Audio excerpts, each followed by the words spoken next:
I'd like to request all the panelists to please be on the stage. Mr. Sudhir Kukreja, co-founder and CEO, Credence International Schools; Ms. Lakshmi Kumar, founder director, The Orchid School; Ms. Reshma Sheikh, principal, Euro School Kharari; Ms. Monica Chabra, principal, MIS International School; Ms. Anna Dominguez, principal, Universal Wisdom School; Mr. Kanan Girish, founder, Live Life Education; and Ms. Dharani Upadhyay, co-founder and co-CEO for Tardu School of Music. Good morning, everyone. Good evening and good night. Good morning. Thank you so much. I think as educators, we are not used to being on the other side of it and then responding back, isn't it? Anyways, well, I'm truly honored and I would say blessed to be hosting this panel. When I look at the four ladies on the dais, who probably bring in over I'm sorry, five. So, okay. Dharini, I was counting in a different league. I'll come back to it. I know, I realize. No, I mean, I have a context. I'll correct myself in that. So the reason I mentioned the four ones is because of, a sense of gratitude I think I'd like to express towards LROC for making me being in this position to even host these people whom I have a lot to learn from. Yeah. Among the four of them, I think they bring in over a century of being in the, I don't know to call it profession, but maybe a passion of shaping careers, shaping cultures, and shaping society. And of course, the set of human beings that they are leading across their institutions. So each one of them, whether it is Lakshmi ma'am, whom I'm kind of in awe and admiration of, Reshma ma'am, with someone who's probably sitting here with an Asia Book of Records kind of a background. Anna having traveled to multiple countries across, so I'm sure she will have some elements to bring in from an international perspective to this discussion. And obviously, Monica ma'am leading the legacy of Metcon, which in itself is a very respectful and a name which is there. So I think these four people really don't need a introduction. And I've had the pleasure of, I hope I've clarified why I mentioned four. And thanks Kanan for correcting me. So I'm sharing the dais with Kanan for the second time. Truly admired his passion for the work he does. And Dharini, I lost the count of the number of sessions that we've done together, but of course I've always admired her work. So anyways, without wasting a lot of time on the introduction part, I think each one of them is like I said, holding a legacy in their own will and shape. The topic that I've been given is something called as experiential learning. Now, personally, when somebody in the group asked me, is there a set of questions that we want to address here? I thought it was probably a topic which nobody sitting in this hall needs any gyan on, right? Each one of us is practically in that space of leading a generation into experiential learning. We've been, the leaders and the witness, I think both, of leading this change from a day where maybe, experiential learning meant going to a science lab or a computer lab and performing something, to a times where we are, having our experiential learning trips to, thanks to our partners of various experiential tours, etc., to NASA's and all. So and of course the technology. So the times have changed dramatically in the last 2 or 3 decades. And each one of us has been an harbinger of this change in our own capacity. But I think with this panel, and like I mentioned in the group itself when we were discussing, I'd like to keep it spontaneous. I'd like to keep it as original as possible. So just for the audience, we've not had any preparation on this particular part. Because I, as a moderator, I've always preferred picking up a very fresh perspective on, what is it that is a thought process of a panelist sitting on the dais here. And I'm going to take the advantage of Anna being into this particular discussion before I go to the other panelists. And I have a very critical question for you to answer here. You worked in China, you worked in Spain, you worked in Costa Rica and multiple countries abroad. And like my topic says, global best practices and their implementation in India. So before I go to find out more about what we are doing and how we are doing, I would want you to just give yourself a minute and reflect. Can you think of a couple of not in India yet?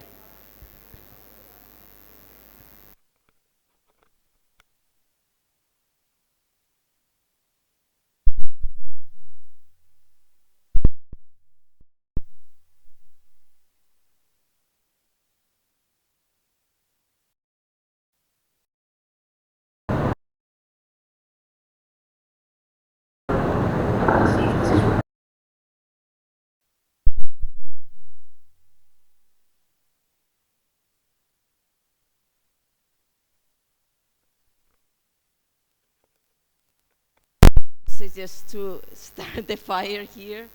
So, more than practices that are not here in India, I think India is, it's pretty much ahead. Experience is in terms of this experiential learning and best practices in terms of this implementation of technology. The difference that I would make maybe is that maybe India is too focused on technology only, in terms of thinking that innovation is just related to computers, to science labs, to all this. So as in my background as a humanities and language person, sometimes it's a struggle to make people understand that growing a seed in a pot is as experiential as the most complex experiment later in grade 11 or 12. So when I say practices, I'm not necessarily referring to a technology practice. Yes. It could be anything in the education space. So maybe the difference could be that maybe the understanding of what families expect, students expect, is that this high-tech, high advanced technology, and sometimes they fail to understand that the simple thing may have the same effect.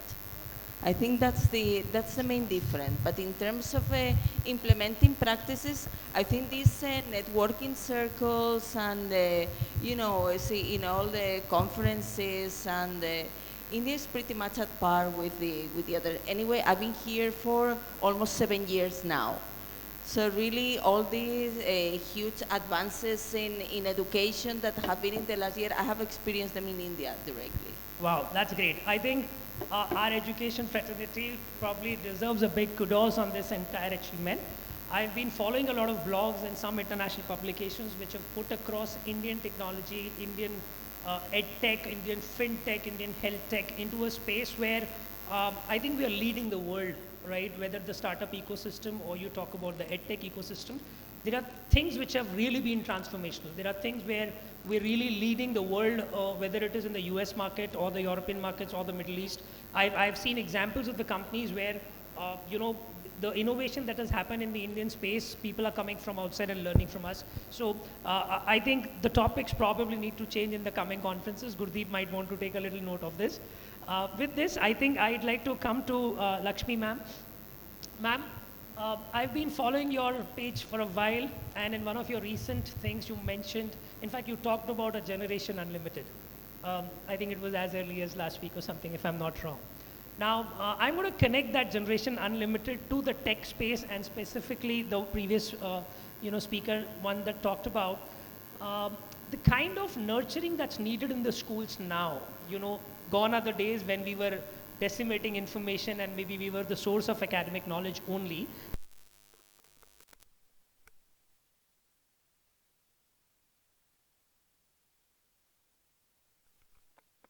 Those academic topics and science experiments or computer experiments, etc. It's about that human connect. Yeah. Now, where does this generation unlimited or the Gen Z that we're talking about, they stand in terms of this human connect, and how do you think schools are performing at that aspect? How prepared are we in that aspect of experiential learning or social learning, in the current times, which are challenging in a different way altogether? Thank you, Sudhir, for that nudging question based on my video. So I spoke about the young adults as I call them the generation unlimited. Genuinely because they do have enormous potential. They have everything unlimited. They want everything unlimited, including postpaid cards, right? They don't want a prepaid. And they want unlimited choices. They want unlimited negotiations with us. I think it's a wonderful starting point for us as educators from where they are. I mean, they have unlimited onboarding game time. How can we leverage it? And you have many, many solutions to provide. For example, we recently started with this Real Lives. So it's kind of speaking their language, getting under the skin, giving what they need, but still not lose the agenda of education. Because I think we somewhere undermine the real experiential life they live every day. And how do we bring it to our classroom? During COVID, they were there for 2 years, 1.5 years at home. I think they were witness to almost all the transactions in the families. Conflict resolution to building relationship to taking responsibilities to finance management to somebody losing a job, like a parent losing a job, or you throwing out someone out of a job. You had an entire ecosystem in which they were experiencing a lot of things. They were losing friends, they were losing sweethearts, they couldn't connect with real-time get-togethers. So in this context, we kind of ran our online classes as business as usual. My request is that, can we bring that in the narrative of all the subjects that we talk about? I think discounting their experiences is the biggest loss for us. Even today, when they come back to school every morning, they've experienced a lot of things. They have experienced a water shortage to water wastage to, having all these unlimited choices of breakfast. Beta tu ye khayega, kya wo khayega, and all the gender issues in the home. Who is making decisions about washing machine and who makes a decision about car? I think most important is that we accommodate their experiences to create this experiential learning. Just one more point. Is our teacher education and our teacher professional development really experiential? I mean, come on. We make our teachers sit in front of this mandatory 1 hour, 25 hours training programs, or we come and we are sitting here. Really, are you experiencing anything except your own social media? Nope. Forget about B.Ed education. But in our whole professional development, we don't even make the teachers stand up and move around. Maybe do a little bit of a dance, yeah. I think if you don't give the experiential learning, there is going to be no fast forward. Thank you. Well, I think I'm going to pick up 3 words from your discourse and put it on to Reshma ma'am. Discounting experiences. I think that's one of the biggest challenges that we are facing across schools. Whether these are the experiences of teachers, like ma'am mentioned towards the end. So there are a lot of experiences, and these experiences are good ones and the bad ones. There are a lot of experiences that teachers have during the course of their job throughout the day. There might be a hell lot of grudges against the principal, the management, and whatever, and maybe the parents and children, of course. And of course, on the other side, there are children who have their own experiences. So I think I'd like to split this question between Reshma ma'am and Monica ma'am. You can choose either one of it, whether you want to address the teacher side of it or the student side of it. So there are experiences at each end of the spectrum, whether there is a child who's bringing in his own experiences of life, whether to do with the parents, whether to do with the peers or the society at large. How do you make sure that we as an ecosystem, we as a leadership, maybe each one of us sitting here, have a conscious mechanism where we are not discounting these experiences, we are rather incorporating these experiences into our learning mechanism?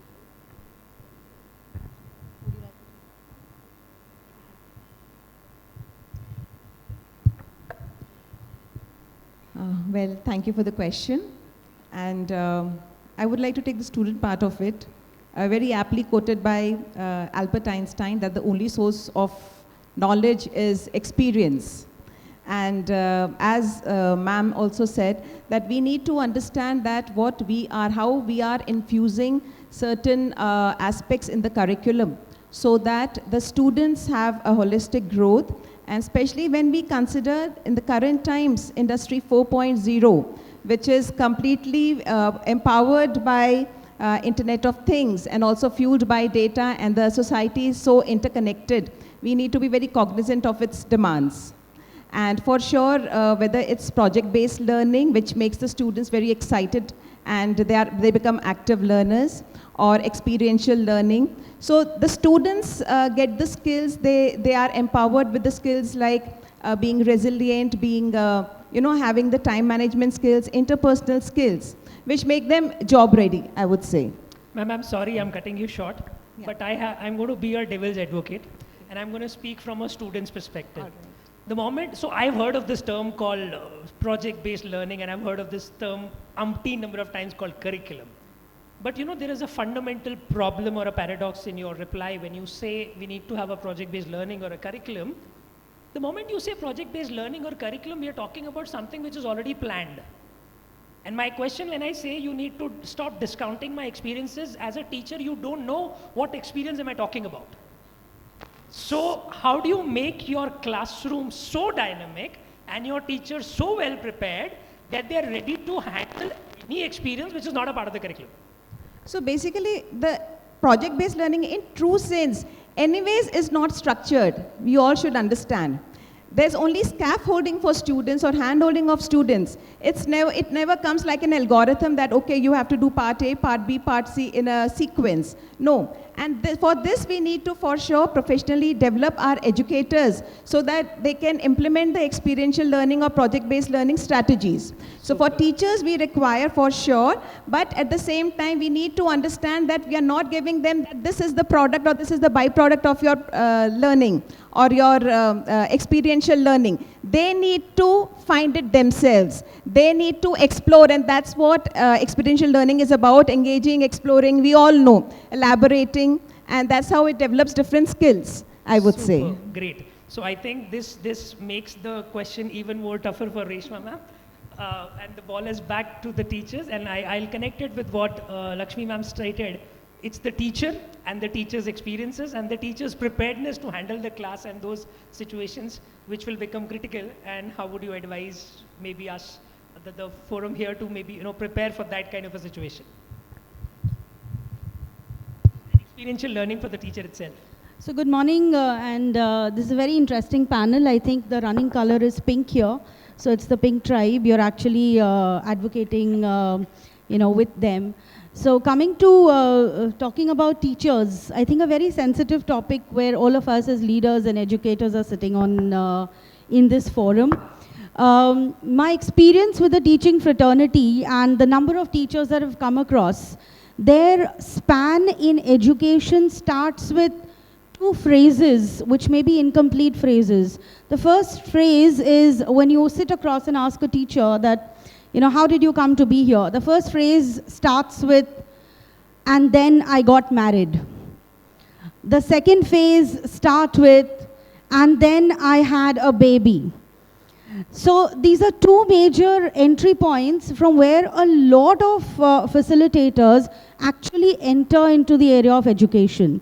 Today, to consciously pick up a spot saying that I want to become a teacher, as a career prospect, or, as my passion to education, is rarer than having a teacher coming to us from her previous experiences, like you mentioned. So today, any teacher coming to your table has held a good number of life experiences there. Day in and day out, they could be, probably waking up on the wrong side of the bed. They could be coming into school with experiences which may have been triggered off by either family, friends, or their own children. So when they walk into a school, they're probably walking in with very different mindsets. And I think every teacher that we have in school brings with her something new from her previous experiences. And also at the same time, she's trying to cope with what your organization demands of her. So it's a very mixed bag. As an organization, we expect each and every teacher to probably follow certain cultures that already exist within the organization. I feel what we need to do is welcome that diversity and look at what best a teacher in the organization can actually bring to the table. And sometimes it can be extremely enriching, rather than actually focusing on, okay, this is what we do and this is what you need to follow. Of course, that becomes a part. But I think inviting a teacher to come in with the kind of experience she previously has kinds of stirs the cauldron, and you may be able to get in more experiential learning for the students and in their advantage. When we look at a school, our basic stakeholders that we consider are number one, students, number two, parents, number three, management. But then along with them, I think a large part of the organization constitutes of those teachers. And when we look at experiential learning for the teachers over the experiences that they come in, I believe that every individual comes with its set of advantages and areas of improvement. I think that includes all of us as well. So my advice would be to focus on those those areas of advantage and to integrate it within the regular day-to-day running of the school. Teachers need to have a mindset that actually encourages change. As an organization, let's say as a management, we need to be pro-teachers as well. We need to give them the confidence that, we support them unconditionally. We need to give them the confidence that it's okay to make mistakes. It's okay to make serious mistakes. We also need to give them the confidence that we're standing by them in their challenges and helping them to probably outgrow or overcome them. So I think the teacher fraternity is one which is highly, highly underrated, and we are in a position to do something good about it, honestly. Indeed, we are. Well, I think I'll add one more dimension to the two things that you started off with. From the fact that being married and then having a child, my husband got transferred. I believe that's the other one. Yes. But with that, I hope this discourse has given some sense of challenges that this new experiential world has brought inside a education institute, and the kind of psychological impact that it has on the stakeholders, whether it is the students or the teachers or the management even to that extent. And with this, I think I'd like to bring in Kanan, who brings in an extensive experience of understanding the psychology, research, and very thorough, I would say, analysis of how these stakeholders have been interweaved in their management of various aspects of learning paradigms. Kanan, from what Reshma ma'am and Monica ma'am mentioned about a child's experiences and a teacher's experiences, I think these two are, in today's world, like Lakshmi ma'am was mentioning, students inside the classroom, when they come today, they are way ahead of the teacher. That's the first and the biggest challenge that you're probably facing as a school fraternity today. And that has its own implications on a child's psychology, on the way the teachers do a transaction inside the classroom, whether academic or administrative or stuff. Now, as a psychologist and an expert in this area, how would you advise these two stakeholders to come at par with each other and probably try and meet the expectations so that there are no, grudges against each other, and maybe that respect of the profession is maintained? Yeah. So, and they both are looking up to each other, to be there inside the classroom for a purpose. yeah, I'll just give you a start with a lighter note. I have a 13-year-old daughter, and last week was her exam. She showed me her maths book and told me, "Daddy, teach it." I went into depression. Because what I learned in probably 11th or 12th standard in maths, this girl is learning it in her 7th standard. The level has gone up so much. Now, why I say this? See, first we need to understand there is a difference between passing phases and reality. That is future reality of a child. These are two different things. I'll give you an example. I know many of us sitting over here in the audience wouldn't have heard the word AI when we studied in school. Yes or no? We wouldn't have heard Android when we studied in school. But it's not that we don't know how to use of that right now. We know, we have figured it out. What's most important, in my opinion, as a psychiatrist, is you need to give space to develop character in children. You need to develop empathy in children. And I'll tell you why. Just a year back, Facebook invested 250,000 crores in metaverse. And I saw a lot of schools coming with AR, VR goggles. Okay? Last month, Mark Zuckerberg has said very clearly, we have stopped investing in metaverse. Does anybody in the audience know why? Do you know why? 90% of children who use the AR, VR goggles have all ended up with a squint. Damaging squint on their eyes. It's damaged their eyes completely, permanently, and they are being sued in the US. And Facebook is paying millions for this data not to come out. Now, why I tell you this is, a lot of these things will come to us, because as we are growing in a technology era, a lot of new experiences will come to us. Like just take recently, day before yesterday, My friend released a video in Spanish. It has got 1.5 million views. He doesn't know a single word of Spanish. It's an AI software that translated his data, put his image. It's so real. It's so real. That's the generation we're going. Now, there would be a time where what I speak is not what I spoke. I can be really morphed and do it. So that's the generation that's coming. So there's a difference between reality and perceived reality, you know, the perception of reality. And as educators, we must be very careful of that. And for that, my take will always be, as principals, you need to decide, what's my vision? What are the things I do? And what are the things I'm going to say no to also? And you need to be firm about this, because every time it's a temptation, you know. Every time there's something that's coming in, then we need to take a call on that. The second thing I really want to do is, there should be an alignment between the common vision and the common language inside of the school. Now, there is a conflict I've seen in many schools. Principal has a vision, management has a vision, coordinator has a vision, teacher has their own vision. Now, it's a clash of all the visions that happen over there. And the thing, like, say for example, in a school I studied, we never had lesson plans. The teacher was only told from June 1st to September 1st, you have to finish the 6 chapters. How you finish is your prerogative. So if a child is upset on a particular day, the teacher is allowed to counsel the child for the entire period. Nobody questions the teachers. I was in New York. I was called by the New York mayor for a visit to the schools to suggest better ways.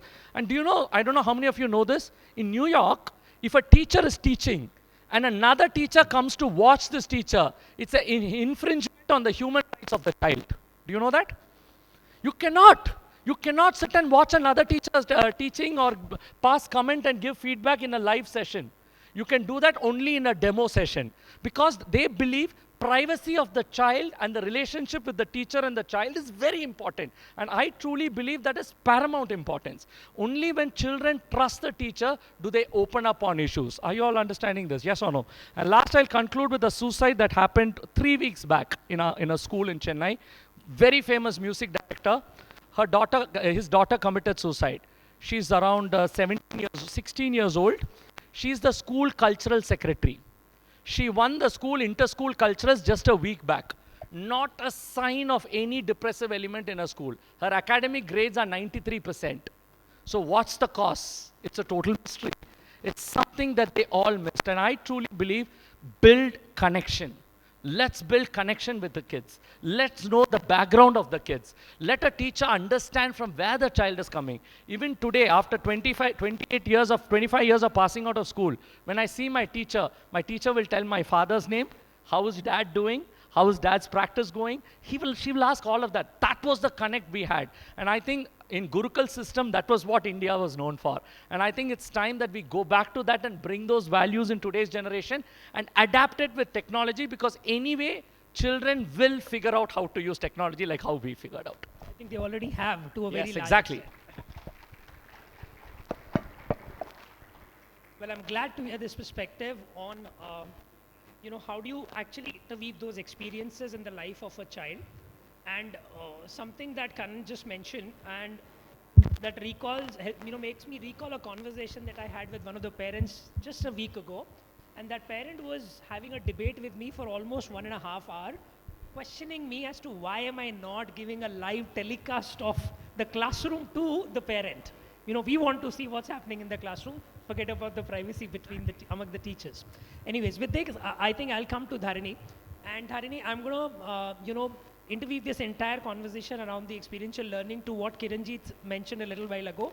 And in my conversation with Amrita ma'am offline, both of them talked about the importance of SPA and the performing arts in, bringing together all the experiences of a school and a child's learning process and a mechanism. Amrita just mentioned to me, we were just talking, that it's the performing arts which bring and integrate all the experiences of a child.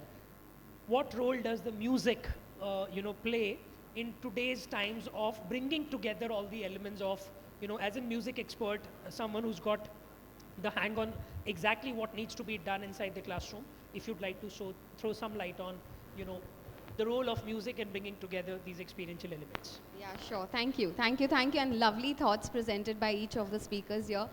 But I think, I don't even need to tell. I think we all know that music builds connection. Music is a way of expression. Music is a way to really relax, rejuvenate, and recreate your own self every time you feel broken, depressed. I think very beautifully, you know, what Lakshmi ma'am said, what Girish just said. I think it's important to build connections, but how do you build connections? How do you create bonds? How do you create that? Everything is built through music, and not just amongst people, but also with your own self. I think the biggest change that I have seen in today's day and times is people are losing connections with themselves. Forget about building connections with others. Sometimes you don't know what you want, what you are doing, what you are drawing. We're just getting driven by what is happening in our ecosystem, and that's where the stress, the anxiety, and the depression keeps growing around. I think performing arts as a unit, whether it is dance, it is speech and drama, it's music, it connects you to your inner self. It brings that confidence back. It builds that joy in you. You feel so happy, relaxed, and you feel, wow, now I'm ready to probably go out there and face the challenges that are awaiting me again. I'll tell you an incident which a principal from a Hyderabad school shared with me recently, and you know, a child who was completely introverted, depressed, was faring very, very bad in academics, did not speak in the class at all. Since the time the music has been introduced, the child has opened up. For the first time in the last 6 years, he performed in an assembly. His academic scores have improved.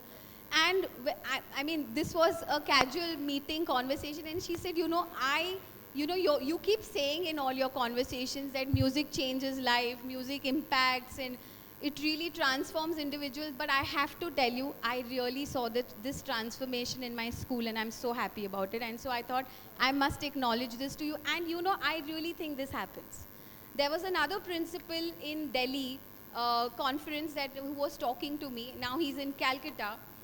He asked me this question in one of our panel discussions, that when children don't do well in academics, just before exams, I believe there are remedial classes. You give extra sessions to these students so that they can cope in those subjects and fare well. He said, what I did as an experimentation is I told my school that we won't give these kids subject classes, but I am going to give them music and dance classes. And when I gave them music and dance classes, they fared well in an exam. Why did that happen? You tell me, Tharani. I said it happened because when you put more and more pressure, there is no way I can cope with the pressure. But the moment you release the pressure, I'm ready to face the next challenge that is going to come my way. You just did that with your children. You allowed your children to relax, become happy. When I'm in a good state of mind, we all know, right? When we are in stress, can we perform better? Or when we are in a good state of mind, we can perform better. When can we think clearly? When can we learn better? And that is the state of mind that you can achieve when you're happy, and performing takes you to that happiness. And on that happy note, I give it back to you. Thank you so much. I'm sure, lovely thoughts, and I believe those are the elements that are missing to a very large extent maybe in our system. And with this, we've already had the buzzer. I'll go back to Lakshmi ma'am for some closing remarks. Ma'am, I think we've heard a diverse set of thoughts on the entire thing. And I'll go back from where I started. Experiential learning doesn't really need any introduction or any gyan on this, but I'm glad I've been able to extract some, you know, maybe I don't want to call them radical thoughts, but yes, they were a little tangential. Are we at a stage where we need to shun the old definition of experiential learning, and are we ready to explore some unexplored dimensions to it? You can probably pick up everybody's thoughts and just close them out. On the contrary, I think the old has had some merits. The old had space for coming to classrooms and have conversations about what happened. The old acknowledged the fact that there is chemistry in the kitchen, there's economics in the house, and you had all the soft skills. So I think without throwing the entire old as not relevant, let's pick up the best, but also contextualize it. The danger is to say that it worked for me, so it should work for you, to the children. I think that narrative needs to be suspended, especially the huge generational gaps that we have. We don't know our children's world. Like he said, a 17-year-old who is supposed to be a high achiever committed suicide, and we have no clue. And I think we don't have 1 minute, I'm just finishing it. We don't have much idea about what's happening in our children's lives. So I think what's happening is, in a hurry to create this experiential learning as one more tickable agenda, we are creating a lot of simulation atmospheres. But things are happening really in children's lives, whether it is a socio-emotional mental health space or actual, someone talked about going to coaching classes, okay? I think probably there are children who have achieved the cognitive advantage. So bring that and actually make them actually share it. I think not to discount and not to think that this is the first time you're going to see how things are happening. No, it's not the way we can do it. So I think it's a fine balance of, and also, as I said, contextualize it. What works in an urban school setting may be an entirely different one for a rural. So I think contextualize everything, but do not discount the experiences of the learners, because they don't come every day empty in their head. I'm sure. Thank you so much for those thoughts. I believe this sets the agenda for our next discussion, Elrock, whenever you're back. Thank you so much, all the panelists. I hope it's been a value addition for the audiences here listening to the panel. Thank you so much. Do have a great day.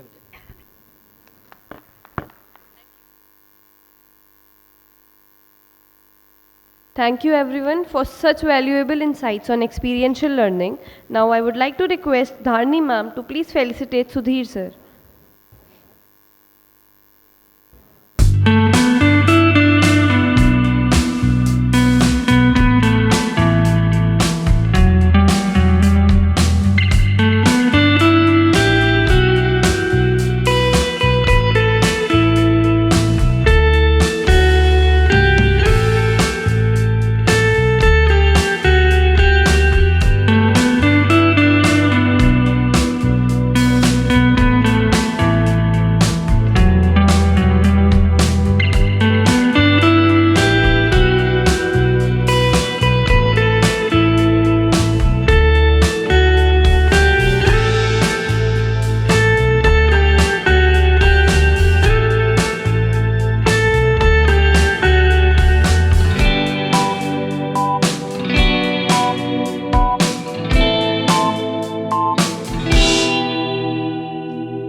Next up, I would like to call on stage Mr. Simon Jacob, CEO and co-founder XQ Video Labs, for his presentation.